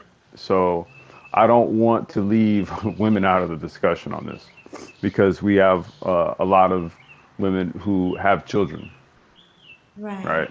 And so what we do want to acknowledge is that, okay, your ability to bring forth life, right? That's something to covet. It's Yes. something to covet. So, I'm gonna ask that on this day, that there be a special significance that's recognized, right? Mhm. That ability to be able to bring forth life. That's Mhm. not something to wield recklessly. It's Right. not something to take, to sort of take advantage of. It's Yeah. not something to monetize. Mm. Okay, it's not. It's not none of these things. Right. So just as much as Carl and I just sat here and said, look, men have to deal with their side of the equation in all this. Now I'm gonna address mothers on this day. Okay, all of those things that I just mentioned, those are unequivocal facts, right? I don't give Mhm. a shit what your thoughts are on securing a bag, or the government being the daddy. And okay, look, let's take it back to a human equation here, human level. Okay, that's the gift that you were bestowed, Mm. right? So when you hear brothers have honest critiques, I'm not going to talk about everybody, but I'm talking about brothers who have honest critiques, honest criticisms about what your role should be based on the gifts that have been bestowed upon you. Okay, that's not something that's just said out of haste. It's not something that's said out of some sort of position of envy, right? It's not said out of some sort of position of superiority, meaning, woman, get in your place. No, it's a recognition of just what the fuck it is that you have the ability to do. Right. You So know, yeah, I'm sorry. Go ahead, Randy. that's okay. I apologize, but that's exactly why I named the interviews that I do with the men womb conversations, because the womb is such a very vital part of our body. It's very vital to who we are as women. The womb is the beginning of our nurturing. It's the Right. beginning of our connection. It births. It's more than the orgasm. It's so much. It is literally life. It's literally like giving and life receiving. Excuse me. So for the womb conversations, I wanted it to be a place where when you guys come over on the channel and you're speaking and you're being interviewed, that you're able to be fully expressed without being interrupted, without being judged, without being attacked, without having to stop and pause and say, well, no, it's not, this doesn't apply to all women or whatever, because you have a right to your opinion and your experience, and it can all help us all. But for us to also have that healthy exchange of masculine and feminine energy as well, so that we can grow and nurture and excuse over out into the listeners. That is exactly why I named the womb conversation. Hmm. And Randy, you and I, we've talked about it before. In our natural state, uninterrupted, you know, the opposite sexes should be able to communicate uninhibited because biologically we're wired to do so, And right? So that's not go going ahead, down Carl. because the way our society is wired. This whole game has been designed to set one against the other. That's what you're dealing with. You're dealing with more of an adversarial relationship in this whole thing than one of a very positive one. We've highlighted a lot of that, and that's where there's a big part of our issue. That's still fight we're going to have, and we're going to be fighting it out for quite a while because there is an adversarial relationship that is set up in this country, especially between black men and black women. That's been designed, it's been orchestrated in a certain type of way. In Hmm. order for us to, offset some of that, in my view, I believe that that's where we talk about self-improvement, consistently increasing our game, really building ourselves up a great deal. That is how this thing will actually start to turn around in some ways. And we talk about that. We talk about it all day long. That's why when we have these hangouts, we're not talking about women and everything else like that all the time. We're talking about developing ourselves. That's one of the key things that we have to do. But the relationship is somewhat adversarial, and many black women have played into that. And yes, they didn't want to talk about their part of the problem. They're a big part of the problem. So and many of them are starting to acknowledge some of that as well, and some are trying to come around. But having said that, I'm not here to go in on women on this today. I'm talking with a black woman with one today, and had a great time and all that kind of stuff, and we was with my mom and all that. So I'm not all about going in. I keep it a buck. I keep it real. I understand what our real issues are, but I also do understand that we black men have a great degree of problems that we have to address for ourselves as men as well. We have to deal with that, and I believe the black manosphere has to be responsive in that. Do I think that black women? I'm not letting black women off the hook. They want to be left off the hook, but I'm never going to let them off. They're always going to be accountable. So they ain't getting off the hook nowhere in my world. But I'm also understanding that we have to be about our game as well. We have to be about improving ourselves as well. We have some very key issues that we have to face and deal with. We have some very Well, key issues that we Carl, have to those face and deal are with.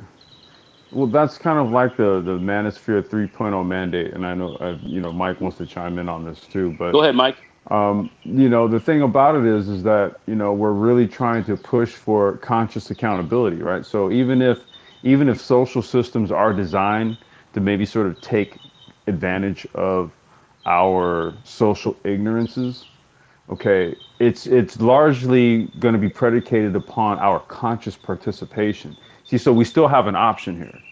And so that's where the black cultural intelligence piece comes in, and I think that all of these things, even as it relates, because on our previous black cultural intelligence discussion, sapiosexualism did come into the picture. It came in, Mike introduced it as a viable piece. And once again, I had to concede to his point because it was very relevant. So we're talking about, okay, if we can consciously recognize these things, then that means that we can also make conscious decision about these things that we consciously recognize, right? It's not just well, it's set up this way, so since that trap is there, I need to walk right into it. You know what I mean? It's like, no, it's set up there because there's a known ignorance, and because that ignorance can an advantage can be gained by it. We'll put it there and we'll let them do what they do. If they decide not to, then they don't. Fine. But you know, if the trap is there, it's there. Well, it's effective, and there's a lot of emotional aspects about it, and at times it's very hard to avoid if you're not consistently on top of your game. If you don't continue what I call a persistence of vision. Um, you know. But anyway, we're getting into some deeper stuff, and I'm not here to argue those issues here tonight. I just wanted just to bring in a little bit of bounce on the state of the manosphere and um, black male issues. If we're going to call this a manosphere, which we have a lot of women involved in it, and they're all running through the joint, and people do all kind of stuff with it and all that. And I'm not in favor of some of that, to be quite frank with you. And I'm of the mindset that black men need to focus very heavily on black male issues, and really start to get kind of our act together. I believe a lot of times it's great to talk about women here, have this piece here. This is good, but we need to start moving away from just having a lot of women involved in what we're talking about. Move them out of the conversation more so from the standpoint of not get them out of the conversation, not important, but really move them out so we focus more on our key issues and really put a very key view on ourselves and understand truly what really black men think. And that's something that I see that has gotten severely lost since the 2.0 phase of the manosphere has come through, and the dollars and the money and all this other kind of stuff like that has just totally just muddied the message, and been a lot of the other craziness going on, and some of the stuff that Mike said, some of the jokes he makes, which are very funny but are exceedingly accurate as to some of the things that we're seeing that are irrelevant and are deleterious, really, to what we're trying to achieve. And that's how I see that. And this is nothing against women at all. Nothing against them. I'm just more pro for what we need to do if we're going to call this a black manosphere. If we're not going to call it a black manosphere, let's just call this a larger sense of the view. Let's call this the view, and then we can, and then we can continue on the path that it's on now. But anyway, sorry. Yeah. Well, I agree with you on this whole how the manosphere should be run, and it has nothing to do with being anti-female. It has to do with being more centric towards black male attention, right? No one ever goes to a breast cancer awareness event and says, let's talk about prostate cancer. That just doesn't happen, right? But for whatever reason in the manosphere, there has been this bending, to the will of the opposite sex, just for the monetization and the capitalization of the almighty dollar. And I think that's disingenuous to call yourself manosphere and you do things like that.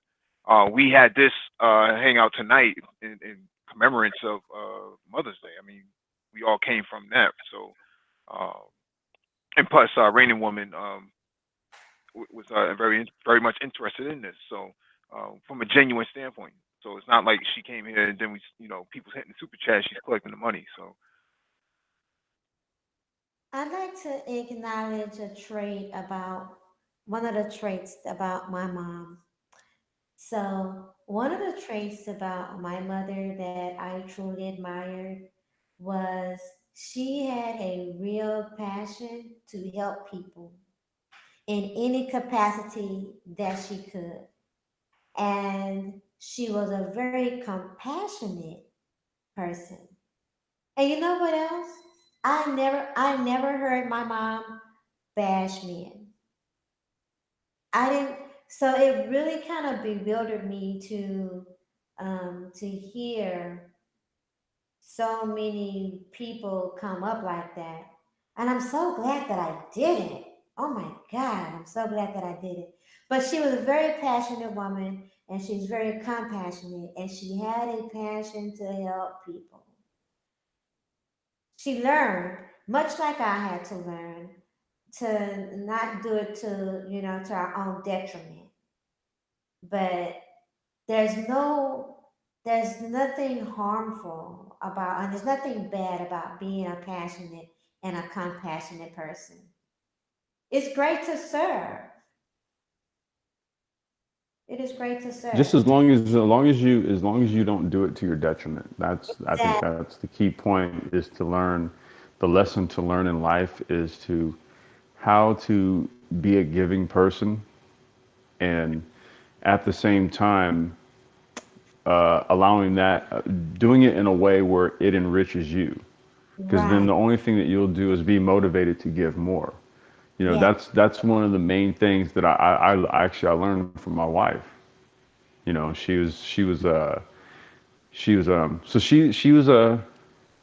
was a master's educated educator, right? Graduated from the Loyola University of Chicago with a master's in sociology, right?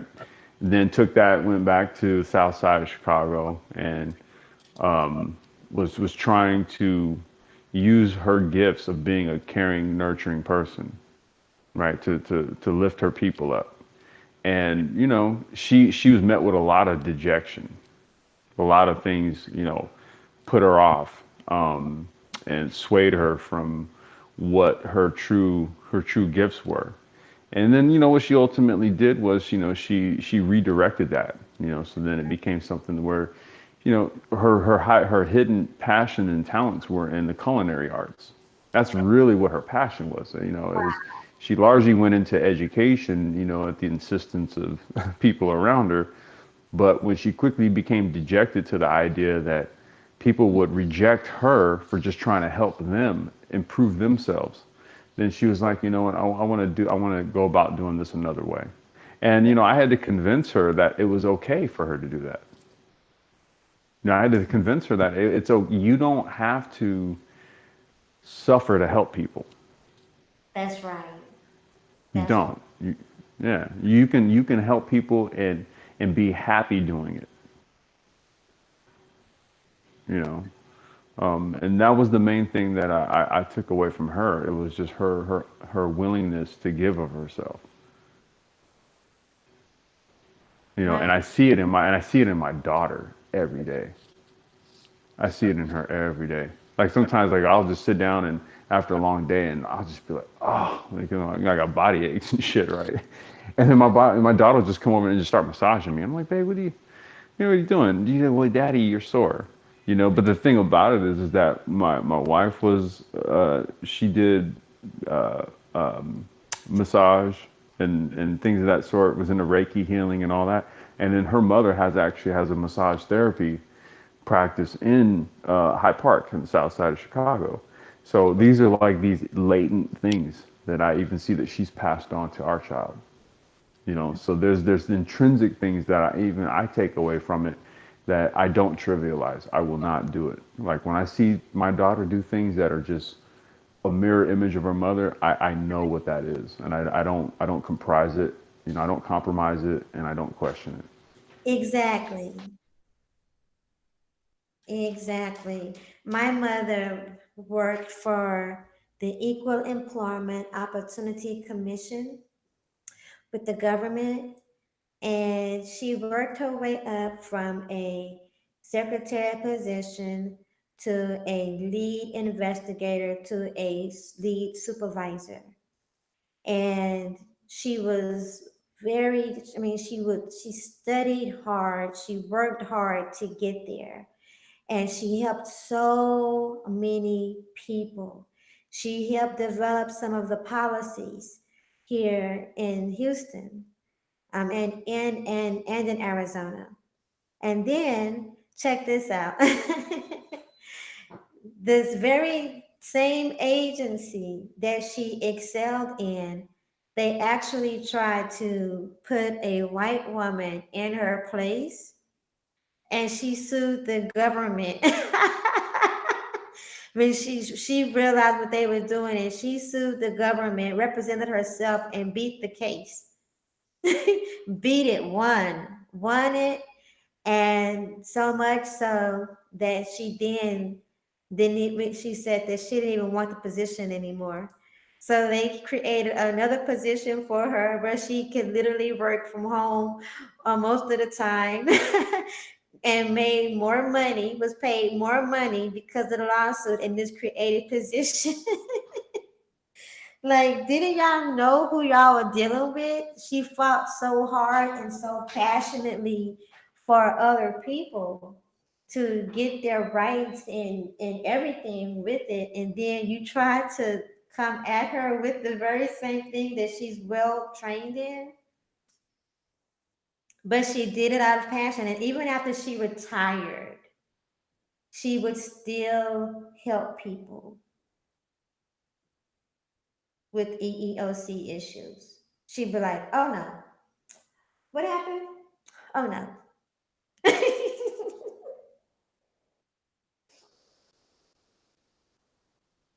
Out of passion.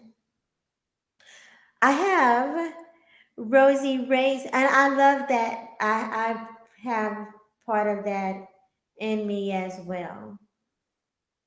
I'll fight for the underdog. So I have Rosie Ray's email as well. So I'm going to send her the email so she can get on the panel. And I would love to hear a trait also from your mothers that you cherish.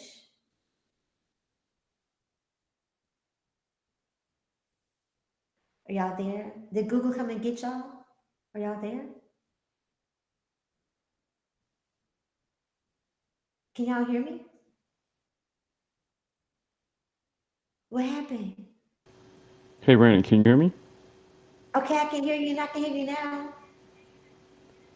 Okay, can you I'm hear not me? sure what just happened. Yeah, I'm not sure what just happened there.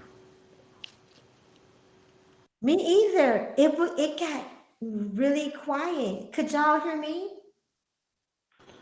I kind of dropped out a bit or something, and then I was kind of I had to log in and out to try to get back in. So I didn't hear what you were saying, but again, we're having a productive conversation, so we may have just tripped the Google algorithms.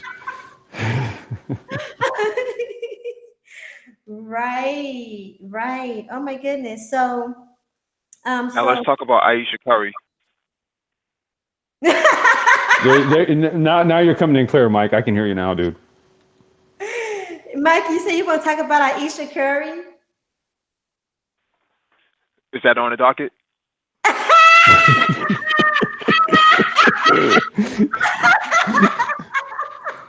It's the last item. We can. Do you want to put that on the docket? She is a mother. She is a mother. Happy Mother's Day, Aisha. Happy Mother's Day, Aisha. You know what? I'm gonna fall back and let y'all say it because she wants more male attention. So you all should all say Happy Mother's Day. Well, she just got it. Yeah, send her the link to Reg the Bad Guy. There you go. We'll go another half an hour and then we'll shut down. Okay, I'm going to get Aisha. I mean, not Aisha. See, Lord have mercy. I'm going to get Rosie Ray's on the panel as well. So I'm about to send her an email. Mm-mm-mm. That was funny.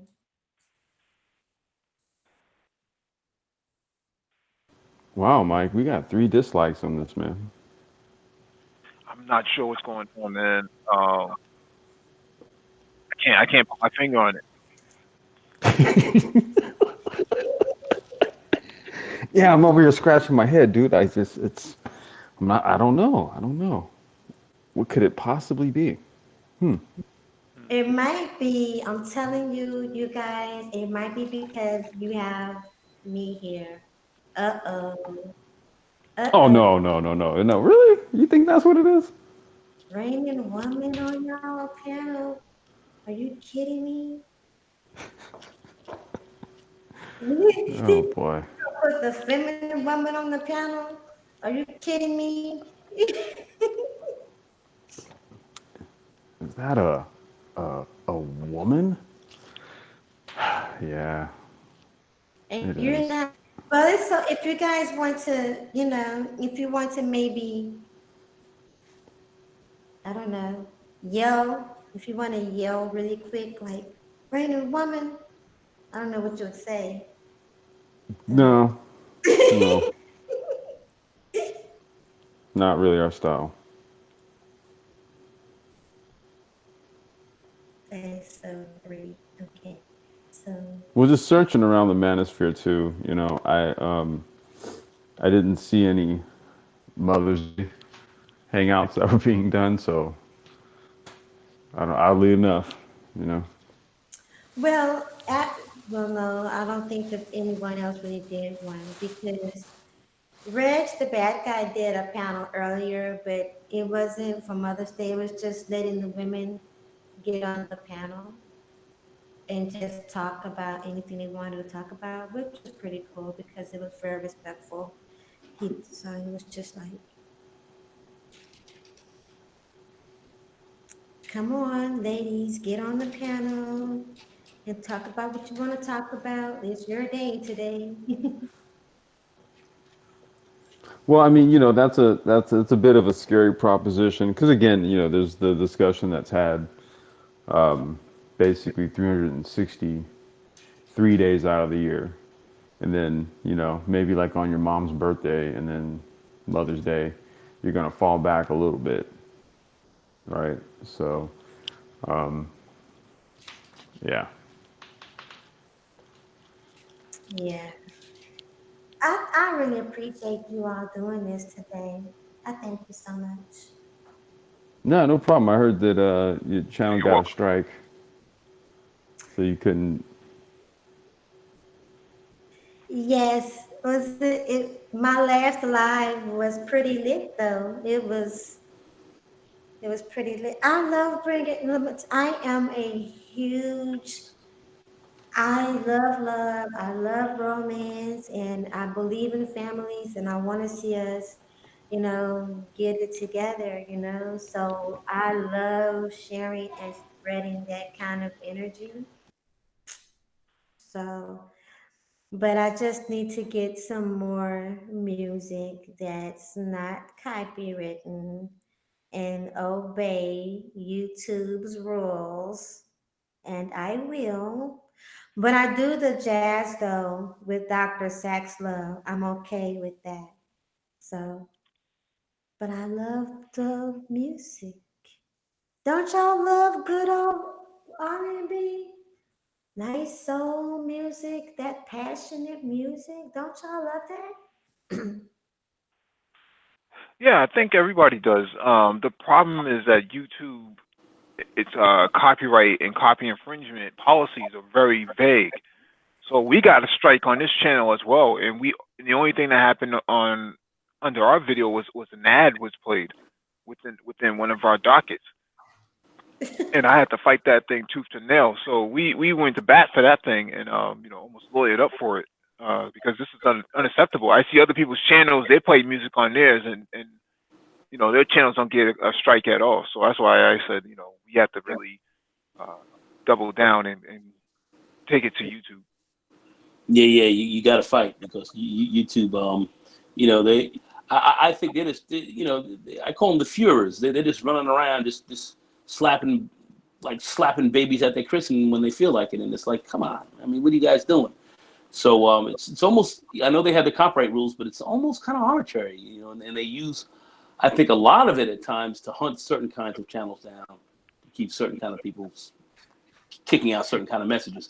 I'm not going to say that that so much was the case with the Black Brain Trust, though that certainly looked like that was the case. But I'm not saying that it Yeah, absolutely. was. But Yeah. but they do play that game, which I find quite unacceptable. But then again, this is a private company, which a lot of people don't really understand. Yeah. So they can do certain kind of things, fair unfair. But you got to fight for sure. The email has been sent to you, Rosie Reyes, for you to come on the panel. She wanted to definitely share too. But motherhood is a beautiful thing too. It's not even just about giving the birth, but the connection that we have to children and the connection that we have that we're able to just even nurture things because the nurturing of a woman, like it goes even beyond the child, right? And so Mother's Day really, well, Mother's Day is every day though. Once again, Mother's Day, every day is Mother's Day. Every day is Father's Day. Every day is a day to be grateful. Every day is a day of love. You just have to choose it and don't take anything for granted. And That is like true. That is very true. yeah, and like Nagone said, travel light, uh, acknowledge your emotions, acknowledge where you are, but don't get stuck. Don't refuse to live. Don't refuse to be moved because even anger is a choice. Forgiveness is a choice. All of these things are a choice. So it's like, what do you want out of life, and what is your I think the less bags you carry, um, the straighter your back is, and I just think that's how we got to look at it. It's not easy. Life's not easy all the time. I mean, so I'm not saying life's going to be easy because it isn't, but I do think we do have to travel light. We have to learn how to do that to a certain degree, and we do have to get the help when we need it. And we can't be ashamed to get that. And I think that's a big issue with a lot of us. I certainly know that I've experienced that in my own personal life. Myself, I know that for sure, and I've seen that with others who are close around me. So if I've experienced this myself, man, I know a lot of other people have. So As Mr. Bruno says, get unstuck. yeah, and it's like I said, and this is the thing complex, which is really scary. Some people who are stuck don't even know that they're stuck, man. That's They the scary part. they don't see it, bro. Yep. Yep. And they are, and they're jammed, and they're out here acting crazy. And, that's a tough thing. It's a tough thing. It's a tough thing. I am looking forward to us having more conversations though about that and like that. I really am. Paul Bryant said something before he caught his flight. He said, there are women that are in therapy or that get treatment, but they don't talk about it either, and it needs to be talked about. I think one of the reasons why they don't talk about it though is because they don't want the stigma, or and they don't want to be judged harshly or dragged over it. But it could encourage other people to go and get either just get counseling to share their feelings about different things because even that helps because like I was sharing about the Aisha Curry, right? That men naturally you are problem solvers. You want to fix things naturally. You don't want to linger on to things with things.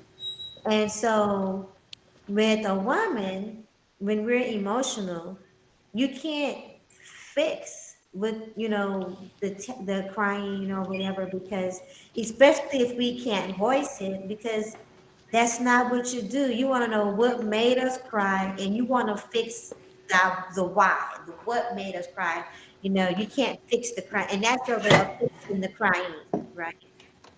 But if it's just something that's just like, I don't know, women can become emotional about almost anything, and we could probably interrupt your day, interrupt the game, interrupt progress just because we feel in some kind of way about anything.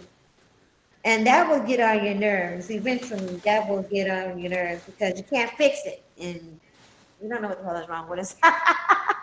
But that's what girlfriends are for, and that's what moms and grandmothers and the elderly around us, that's what they're for, to stop us from bouncing off the wall or from overthinking things or over processing things. And that can even help in dealing with days if we have low self-esteem or if we're lacking the confidence, but authentically, honestly, not to have someone to say, oh no, girl, everything is fine. And she's complaining about not feeling good or out of breath, and she's gained 30 pounds.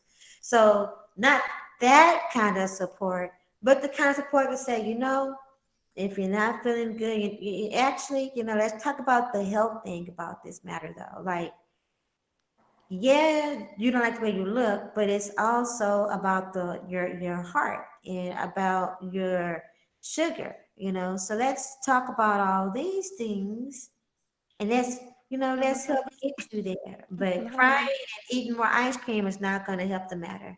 And I said ice cream because I like ice cream. So, um, yeah. And Hey, Rosie, how are you doing? hello, Rosie, are you there? Hello. I was gonna say, There, did somebody join the panel? voice. Hi, Rosie. You're Hi, here. hi, reigning woman. Hey, How Rosie, are welcome. you? Hello, Complex Design, Mike. How are you? Hello, is this Rosie? This This is is Rosie. she. Yes. Rosie Rosie. Ray. So okay. Do you have an avatar? Because you're over there like the invisible woman over there. I don't Oh. know. I do have one. I don't know why it's not working. Let me see. Yeah, she has one. I'm not sure why it's not showing up, but usually in the chat you can see it. Should I just X out and come back again? Nah, that's okay. You're good. Okay. We'll just call you the invisible woman here. That's all right. No problem. Welcome to the panel, Rosie Rays. Oh my goodness. We have not talked, so it feels a little weird. Like we're coming from the chat room. I Yes. know. Now we get to speak in person. It's not So, weird. So It's not how weird. We're all humans. We're good. okay.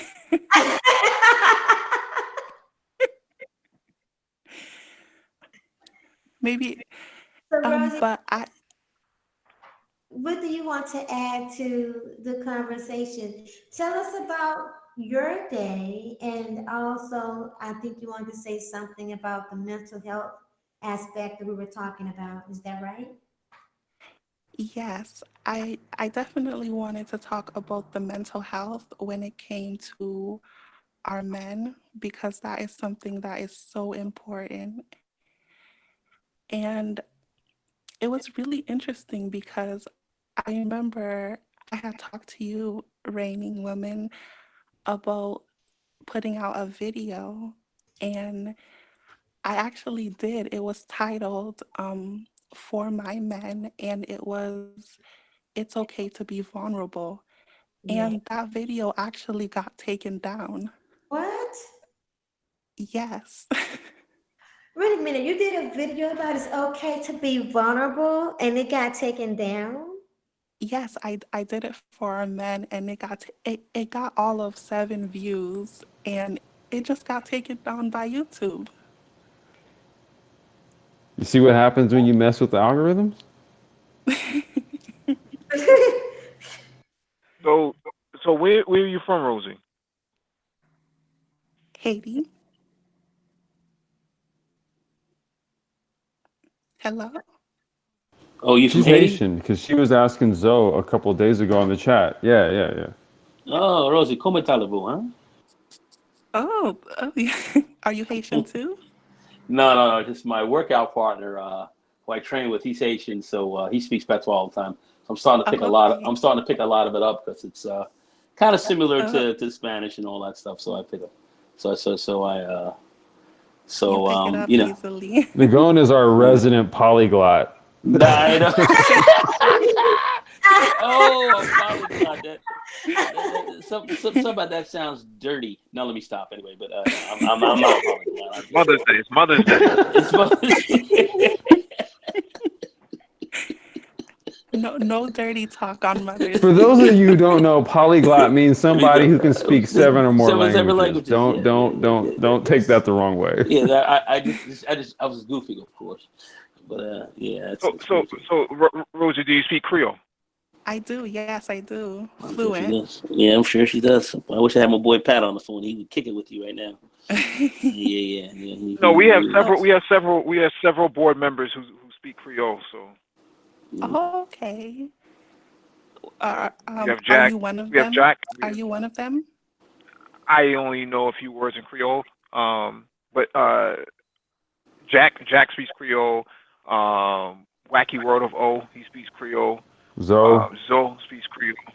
Oh Yep. yes, me and Zoe were speaking does DE Creole on speak the it chat. also? Who? Zoe. Who are you talking about? Complex. Zoe speaks Zoe was speaking. Creole. Zoe was speaking Creole with her in the chat. Yeah. Yeah. Yeah. I think Preem spoke Creole at one point too, or maybe It's pretty. might have been a light skin Creole. Yeah, but it's funny. My man Pat, my Mike is too much. But anyway, oh Mike. But anyway, boy. Anyway, my friend Pat, he always says all the time, he's always in a hurry. So he talks to his people at his work, and he's always like, Mavini. And I'm like, oh, I mean, you coming right now, right? You coming right now, Mavini. So I hear that all the time. So I think that's actually pretty funny. But you understand Mavini, right? You understand that Mavini? You know what that means? Mavini? Yeah, he says, I'm coming now. I'm Yeah, coming. yes, Yeah. I'm coming. Yeah. Yes. I mean, yeah. It's all the time. So I think that's pretty funny. But anyway, that's it. Creole and Cajun living. Creole, Cajun is a little different than Haitian Creole, I do believe. But No. I was know they're speaking both. about I was speaking about the YouTuber. Okay, gotcha. Yeah. Anyways, Rosie, do you have anything you want to add to the dialogue before we close out in the next 20 minutes? Mother's Day. I think Raining Women was asking me, did I want to speak on my mother? Yes. Anything you'd like to share about your mother or your I day? I would. She actually has the same name as me, so Oh, that's really sweet thing we have. And what I love about my mom is we're very similar in a lot of ways. You know, she's very feminine.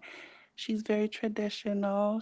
She loves to do all those traditional things, you know, cook and clean, and um yes. she's just very girly, and that's definitely how I am. Yes. And I'm definitely for, you know, when it comes to us as Black women, you know, being very traditional Right. and um because we have a role, you know, we have a role that we play and it's such an important role. Mm-hmm. So, you know, for me, feminism is something that I really can't wrap my head around because on one hand, I do understand it, how everything came about, but on the other hand, our role is so important, not just as women, but more specifically as Black women. And, you know, going back to our men, you know, I was saying in the chat how they do need that peace and they do need that self-care. And um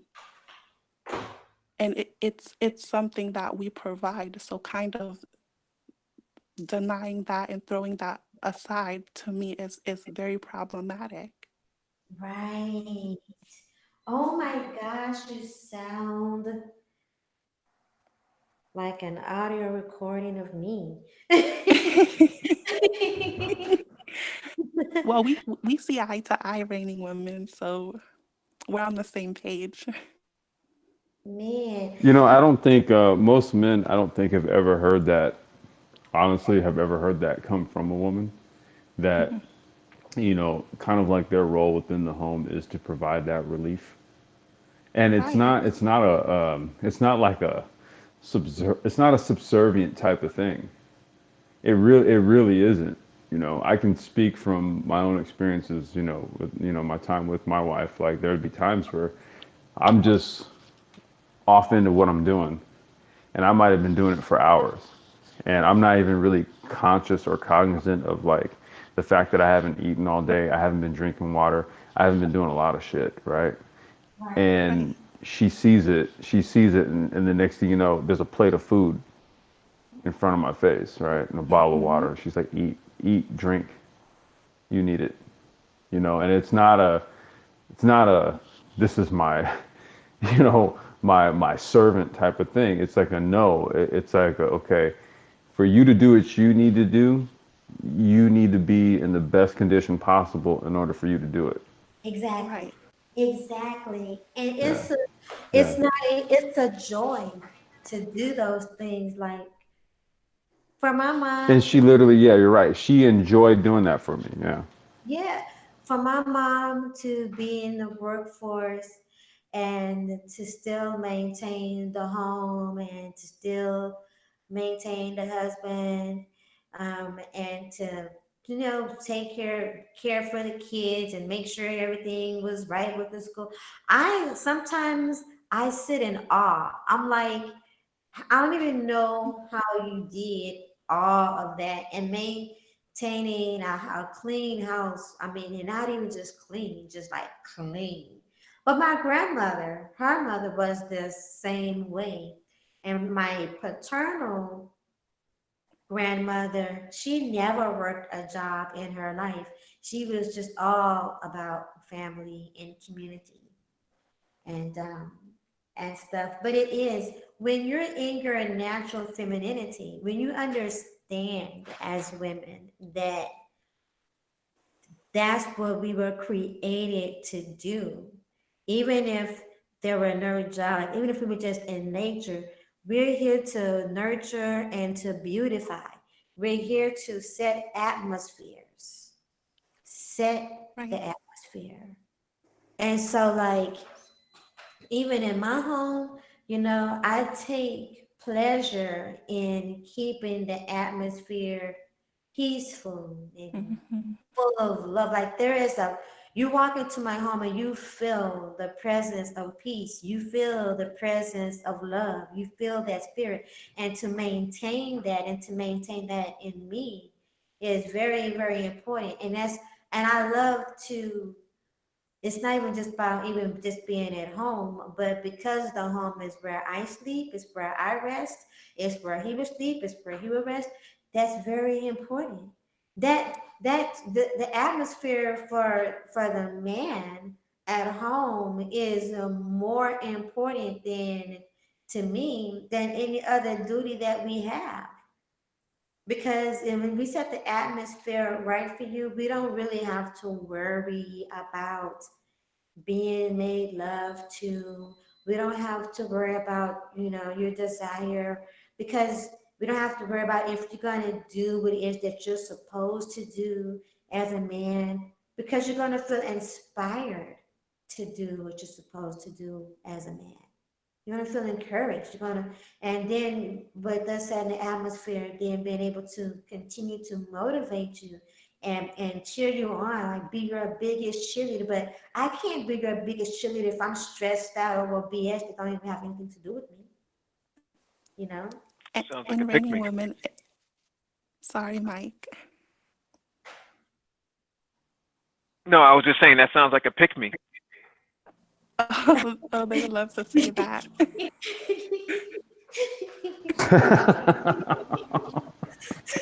Raining Woman, you would be called a pick me.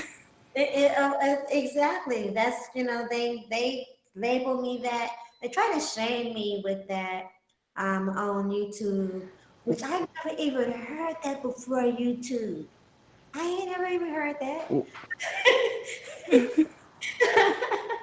But Wait. As opposed to reject me. I mean, I'm trying to make You gotta understand, you're on the Brain Trust here. We operate on a 3.0 platform here, right? So if you're gonna use terms, they have to make sense. So if you're shamed for saying, "Hey, look, I'm a viable option," I guess what? You're supposed to be holding pom pom ups, saying, "Look, don't pick me. I'm the worst," and you take pride in that. I mean, I don't understand the logic in it. I mean, we want to get picked, right, Rain? Absolutely, absolutely. And at the I guess very my question is who doesn't, right? And then right. uses that as like a badge of honor. I guess that's what I'm trying to make sense of it. Like, okay, who says no, I'm the worst, but then is proud of it? And what's the prize for that? Right. The sisterhood, the struggling sisterhood. Well, Okay, well have it. I You think they have see it. their education. I think they see their education as the prize. Mm, mm-hmm. Right. Or like, Mhm. yeah. It's really crazy. But the thing of it too is like when I ask, no one has been able to answer this question for me yet. And the question is this: why would I be disagreeable just for the sake of being disagreeable? If that's part of your issue with Raining Woman, just tell me why would I be disagreeable just for the sake of being disagreeable?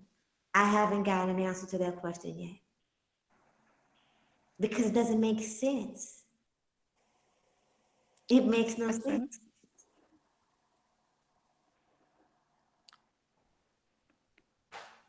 if I can just add this part in, I think the sad thing is that a lot of our sisters, Rain, they don't even know how to be a woman.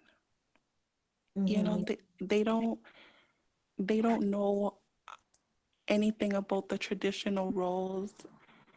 They don't understand men. They don't understand how to keep a house. They see all of these things as weakness. Right.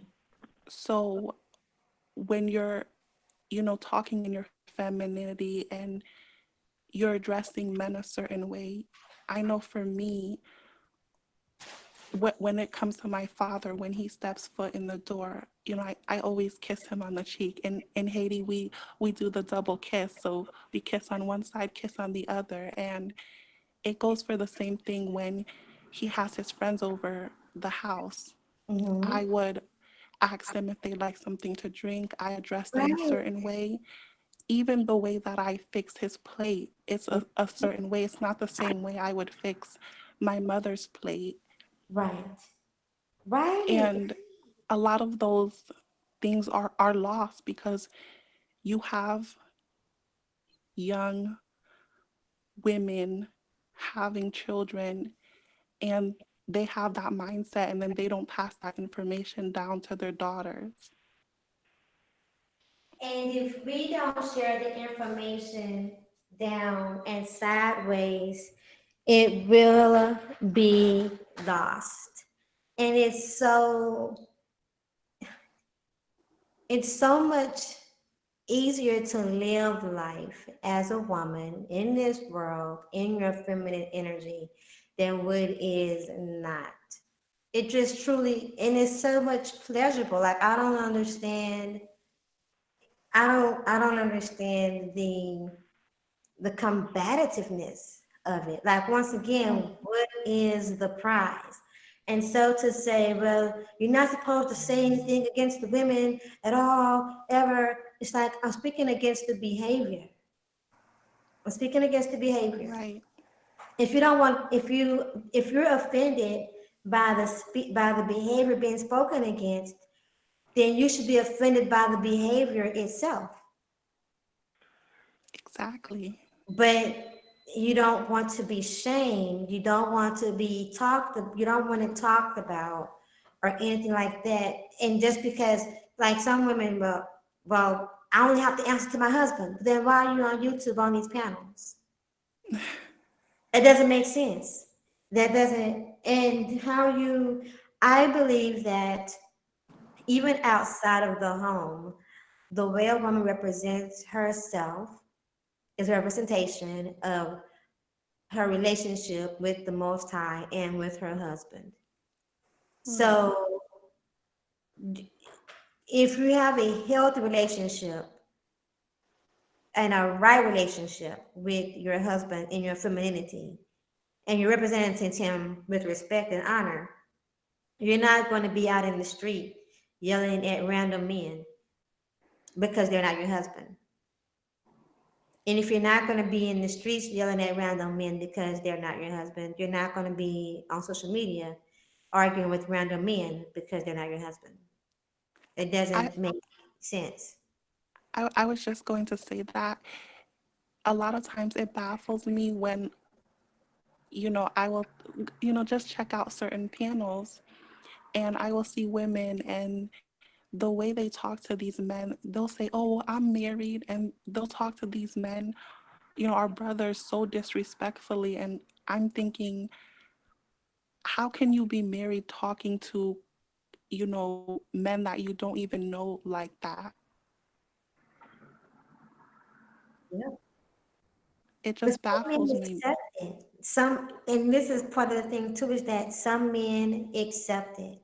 And because some men accept it, then they make it harder for the men that do not want to accept that, that opposes that. And then just like for the women that accept the masculine energy and the negative behavior of women, they make it harder for the women that do not. So, and this is the battle that we have. But that's why you also have to pick your battles in it as well too, because our time and our energy are the most precious commodities I believe that we have. And so Hmm. you can't expel it all battling people that have no desire for change or no desire for growth, and allowing them to zap you of your energy that you need to continue to nurture yourself in your environment. Right. Well, I would argue that men do try to separate themselves, and I'm referring to black men. Black men try to separate themselves from what they consider to be a unproductive class of men. And I think what happens with a lot of women is that they're kind of being silent, and we see silence as collusion. So Right. the Mueller Yes, report. that's true. And the silence, I think the silence that you hear is the women that are actually not involved, because Mm. women like myself and probably like Rosie, we don't associate in these kind of circles to even make any noise to be heard.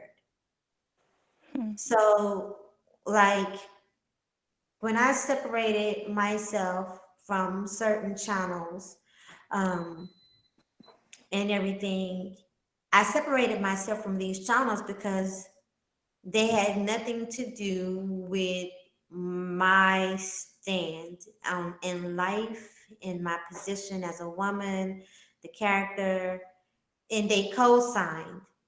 And I heard doubling down, of different behaviors, no willingness to concede when other people mention anything. So I separated myself. And it was kind of easy to do because number one, I don't know you personally. You're not my best friend. I don't know you. I'm only familiar with you through a chat room and through a couple of streams. Have not built any history, don't have any long-term relationship, don't know your goals and vice versa, haven't gone through anything together, have not journeyed together enough to stick around, even try to stick around. I see what you represent. I see what you're comfortable with doing. And I see the signing. But when I separated myself, that's when it it became the attacks on me about then the beef that's like, and I'm like, I'm not beefing. I will take a minute to address an issue, but I'm not beefing. I'm just like, what? And and so that's when the shaming tactic of the pick me and whatever, and the attack about my voice, like, and all I really can do is laugh at it anyway because it is laughable. But even in chat rooms, when we are in on panels, when we call out something or we address something, the attack that we come against is it's not worth speaking sometimes because it's an it's a terrible onslaught. And after the onslaught and the attack, they still are going to do what they wanted to do, still not changing or anything. And so they just keep this battle ongoing. And you're like, but I'm not even battling. At the end of the day, you're not even my responsibility. You're a grown woman. You have to have accountability, I guess, to your husband. And if they're husbands, because some of these women are married, or so they say, are in relationships, or so they say. But if they're husbands and if they're men, and if the women around them in their real life can't tame them, what's little old Rain woman gonna do? Well, Rain, I just want to say that, you know, voices like yours are so important because there are women that will resist you and they will resist the message, but there are also women that need to hear it. They need to hear femininity.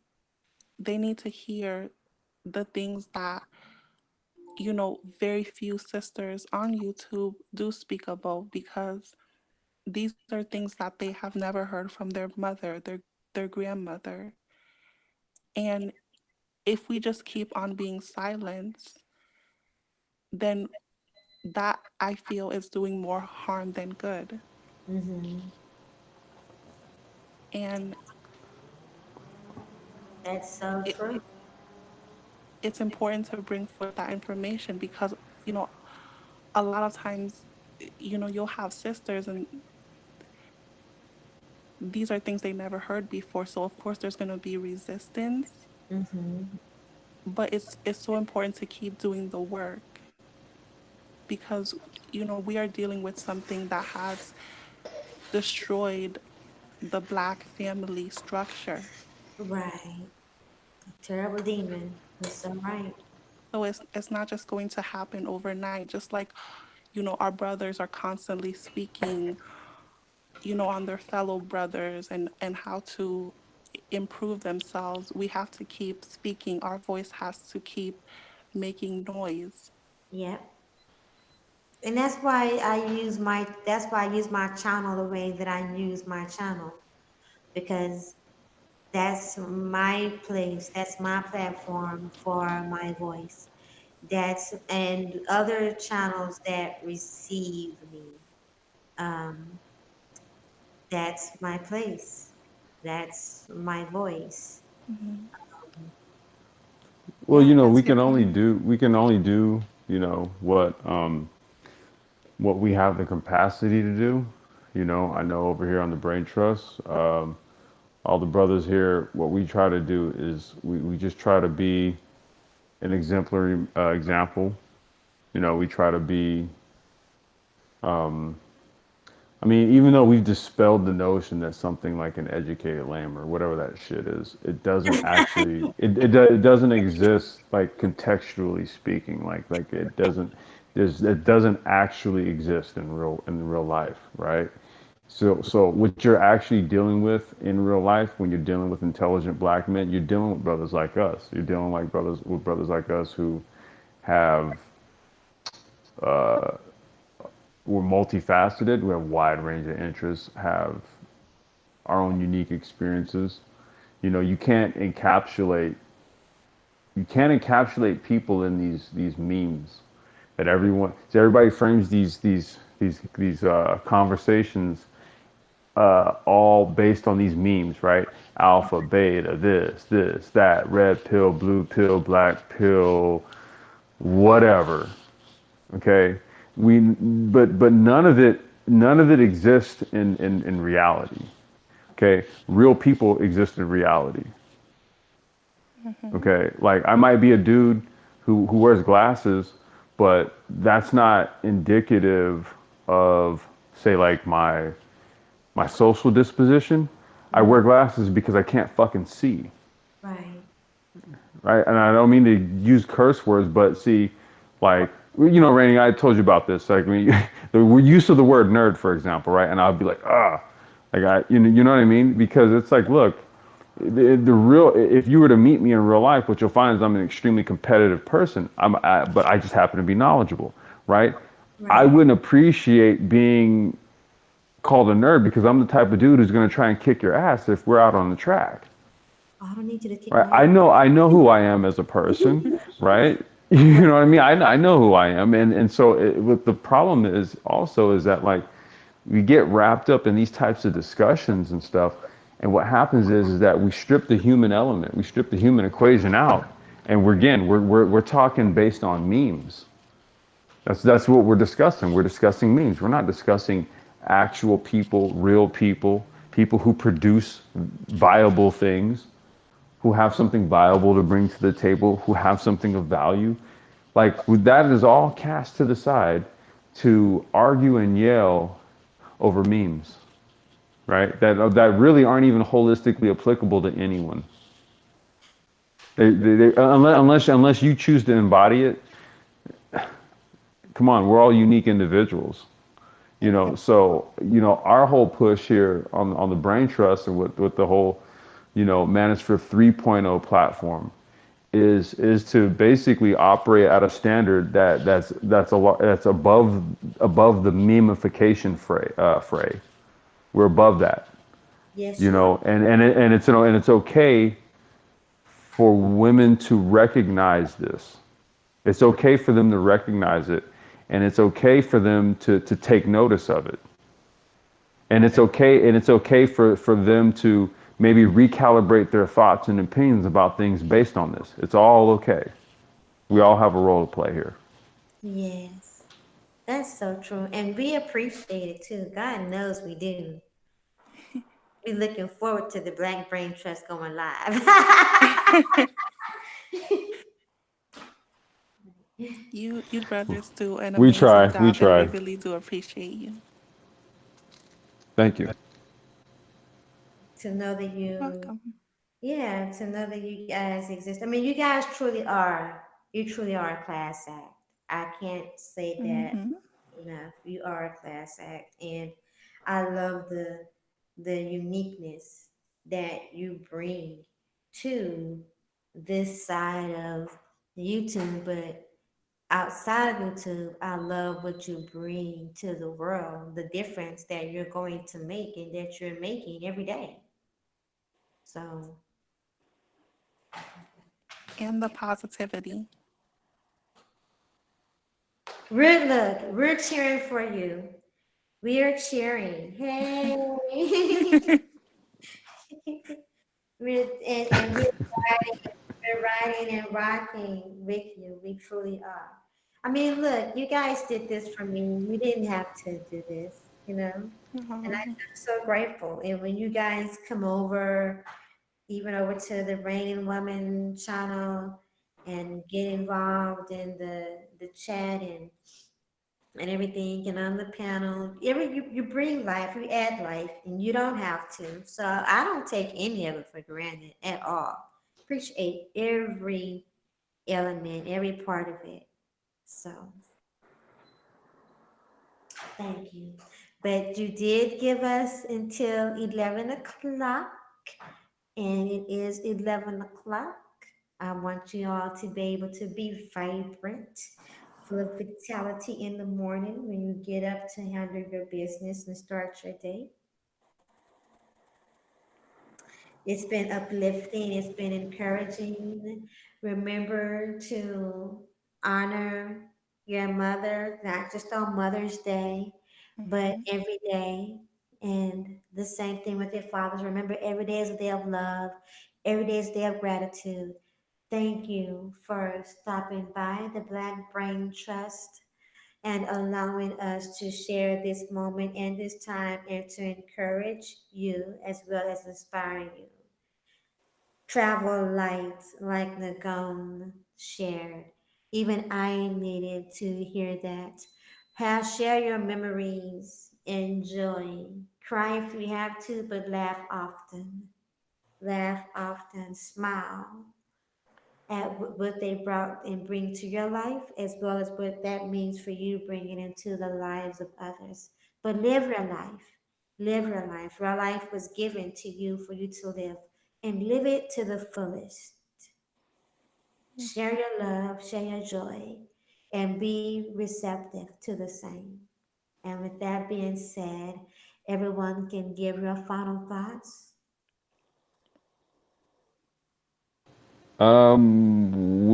We'll be back tonight, tomorrow night. So, but yeah, happy Mother's Day, everyone. Hope you took something positive away from this discussion. Ulysses, who wants to go next? Mike, Let- I'll did go. Oh, go ahead. you have anything you want to add in, Rosie? We'll let Rosie go first. I just wanted to say Happy Mother's Day to all the Black mamas out there. You are truly amazing, and you bring forth the innovators, the creators of the world. So you are truly a blessing. And I wanted to thank Reigning Woman for allowing me on the chat. Oh, you're so welcome. It's a pleasure. Who's next?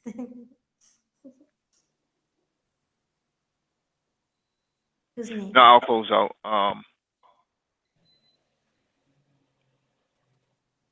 Yeah, I'll close out by saying thank you all for joining us, and I hope you enjoyed your Mother's Day, and this was a change of pace and welcome as well. So thank you all. All Thank you, right. Mike. Thank you. Good night, everyone.